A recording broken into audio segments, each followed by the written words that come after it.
Halo guys, selamat datang di podcast Kelompok 1. Saya Rahel sebagai pemandu podcast kali ini. Dan bersama teman-teman saya yang akan mengisi podcast ini ada Yuda, Jauharo, Hanif, dan Fauzi. Halo. Halo.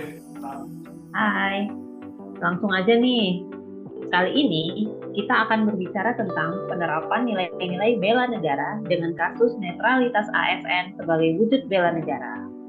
Mungkin bisa kita mulai dari apa sih sebenarnya ASN itu, atau apa sih perannya? Menurut Yuda gimana nih? Nah, menurutku, ASN merupakan pegawai yang bekerja dalam lingkup pemerintah atau suatu instansi yang berada di pemerintahan pusat ataupun pemerintahan daerah. Nah, jadi secara umum ASN dipilih dan diangkat untuk menjalankan tugas-tugas yang ada di pemerintahan. ASN juga mendapatkan hak loh yang diatur oleh undang-undang seperti mendapatkan gaji dan tunjangan. Jadi, menurutku ASN juga dituntut untuk menjadi perencana, pelaksana, serta pengawas tugas umum pemerintah serta pembangunan nasional secara profesional. Nah, jadi kita sebagai ASN harus bersikap netral. Menurutku itu sih, Hel.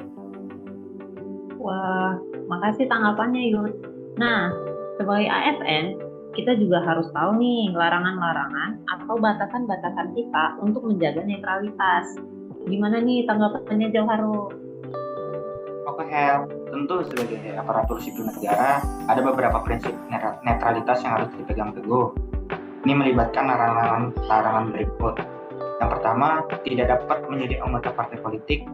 Yang kedua, kita dilarang terhadap dukungan dan pengaruh pada partai politik, dan tidak boleh terlibat dalam kampanye atau politik praktis. Serta kita tetap harus menjaga netralitas dalam opini publik. Melalui pematuhan terhadap prinsip-prinsip ini, ASN dapat menjaga integritas, otonomi, dan netralitas mereka dalam menjalankan tugas-tugas pelayanan publik serta menghindari potensi konflik kepentingan atau preferensi politik. Apalagi sekarang kan lagi musim-musim pemilu, makanya kita harus bersifat netral begitu, Her. Wah, ternyata berat juga ya sebagai ASN. Salah satunya harus menahan godaan-godaan dalam gempuran dunia politik. Nah, gak hanya larangan aja nih, kita pun harus memahami apa yang menjadi kewajiban kita sebagai ASN.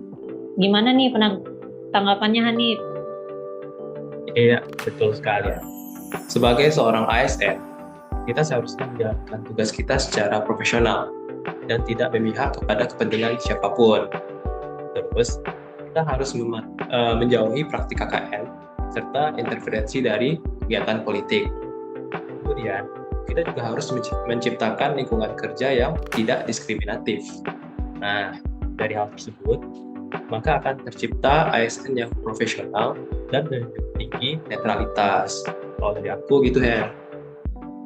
Wow, kewajiban sebagai ASN ternyata cukup banyak ya dalam kasus netralitas. Namun, semua kewajiban itu tentulah dilaksanakan untuk mencapai satu tujuan kan? Menurut Fauzi gimana nih? Apa tujuan netralitas dalam ASN? Intinya, tujuan netralitas ASN itu pasti ada. Itu agar ASN tidak berpihak dari segala bentuk pengaruh apapun dan kepentingan siapapun. Agar ASN tetap dapat memberikan pelayanan terbaik kepada masyarakat. Dengan menjaga netralitas, maka ASN akan dapat fokus bekerja, sehingga program-program pemerintah khususnya BMKG untuk masyarakat dapat segera terlaksana maupun terlaksana dengan baik. Wow, terima kasih ya teman-teman atas tanggapan dan jawabannya luar biasa sekali. Sampai bertemu di podcast selanjutnya ya. Bye, terima kasih. Bye. Dadah.